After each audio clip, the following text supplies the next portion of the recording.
En 2025, il est désormais interdit de faire travailler des salariés sous de fortes chaleurs sans protection adaptée.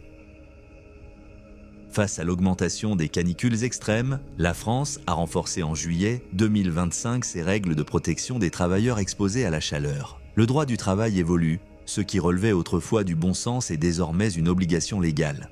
Les entreprises doivent impérativement adapter les conditions de travail en période de forte température. Cela concerne tout particulièrement les secteurs comme le BTP, l'agriculture, la logistique ou encore les services en extérieur. Voici les mesures désormais obligatoires. Évaluer les risques liés à la chaleur dans le document unique d'évaluation des risques DUE et prévoir des mesures de prévention adaptées. Fournir de l'eau potable en quantité suffisante, ainsi que des zones ombragées ou climatisées mais pour les pauses. Réorganiser les horaires mondiaux pour éviter les périodes les plus chaudes de la journée, généralement entre 12h et 16h. Possibilité de suspendre l'activité si les conditions deviennent aussi dangereuses. Renforcer les droits des salariés, avec un droit de retrait facilité si leur sécurité est compromise. Ces obligations arrivent dans un contexte climatique alarmant. Depuis le début de l'été 2025, la France a connu plusieurs vagues de chaleur dépassant les 42 °C avec des pics d'humidité qui aggravent les risques de malaise, voire d'hyperthermie. L'inspection du travail est mobilisée pour vérifier la mise en place effective de ces règles.